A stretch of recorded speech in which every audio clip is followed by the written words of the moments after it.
Hi అండి. ఈరోజు మీ ముందుకు ఒక లంచ్ బాక్స్ రెసిపీతో నేను వచ్చేసాను. ఇది వచ్చేసి డ్రై క్యాప్సికమ్ రైస్. నేను 3 రకాల క్యాప్సికమ్ తీసుకున్నాను. గ్రీన్, రెడ్ అలాగే యెల్లో.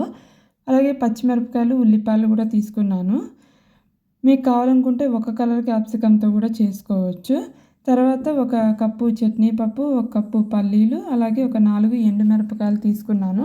అవి 3 కలిపి నేను మిక్సీలో పౌడర్ చేసేసి పక్కన పెట్టుకుంటున్నాను. మీకు అలాగా డైరెక్ట్‌గా మిక్సీ చేసుకోవడం నచ్చదు అనుకుంటే మీరు డ్రై రోస్ట్ చేసుకొని కూడా మీరు పౌడర్ చేసి పక్కన పెట్టుకోవచ్చు. ఇప్పుడు ఒక బాండీ తీసుకోవాలి. ఒక బాండీలో కొంచెం నూనె పోసుకోవాలి. మీరు నూనె వద్దు అనుకుంటే నూనె బదులు నెయ్యి కూడా వేసి చేసుకోవచ్చు. తిరగమాతకు వచ్చేసరికి నేను మసాలాలు లాంటివి ఏమీ వేయట్లేదు. సింపుల్‌గా జీలకర్ర, ఆవాలు, అలాగే కరివేపాకు, కొంచెము పసుపు వేసి ఒకసారి మొత్తం కలిసేలాగా కలుపుకున్నాను నూనెలో.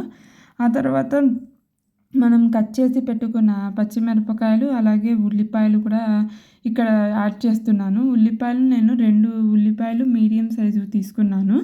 ఇప్పుడు అవి కూడా వేసేసుకొని మనము కొంచెం ఉల్లిపాయలు, అలాగే పచ్చిమిరపకాయలు వేగేలాగా ఈ విధంగా చూసుకుంటే సరిపోతుంది. ముందుగా మనం కట్ చేసి పెట్టుకున్న క్యాప్సికమ్ ముక్కలు ఉన్నాయి కదా! ఇప్పుడు అవి కూడా ఒకదాని తర్వాత ఒకటి అన్నీ యాడ్ చేసేసుకోవాలి బాండీలోకి. యాడ్ చేసుకున్న తర్వాత దాంట్లో ఇప్పుడు మనము సాల్ట్ కూడా వేసేసుకోవాలి. సాల్ట్ వచ్చేసి మనకి కూరకి అలాగే రైస్‌కి రెండిటికి సరిపడా సాల్ట్ మనం ఇప్పుడే యాడ్ చేసేసుకోవాలి. ఇప్పుడు అదంతా కూడా సాల్ట్ వేసాక కలిపేసుకొని మూత పెట్టేసి మనం మగ్గించుకోవాలి.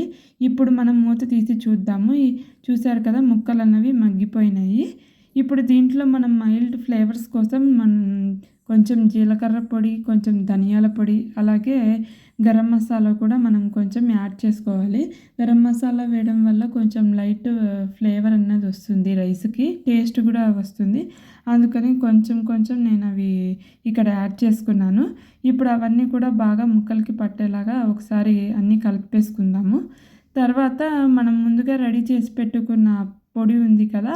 ఇప్పుడు ఆ పొడి కూడా మనం ఇందులో ఇప్పుడు యాడ్ చేసేసుకోవాలి. అది కూడా అంతా యాడ్ చేసేసుకున్న తర్వాత ముక్కలకి పట్టేలాగా ఒకసారి కలిపేసుకోవాలి. అది కూడా కలిపేసుకున్నాక మూత పెట్టి మనం ఒక 4, 5 నిమిషాలు వదిలేయాలి. అప్పుడు ఆ పొడులు, ఆ మసాలా అంతా కూడా ముక్కలకి బాగా పట్టేసి ముక్కలు కూడా బాగా మగ్గుతాయి. ఇంకా ఇప్పుడు చూసారు కదా ముక్కలన్నవి ఈ విధంగా మొత్తం బాగా మగ్గిపోయినాయి. ఇప్పుడు మనకి రెడీ అయిపోయింది. ఇప్పుడు మనము రైస్ అన్నది యాడ్ చేసేసుకోవచ్చు. నేను రెగ్యులర్‌గా వాడే సోనా మసూరి రైసే యాడ్ చేసుకున్నాను. మీకు అలా నచ్చదు అనుకుంటే మీరు బాస్మతి రైస్ కూడా యాడ్ చేసుకోవచ్చు.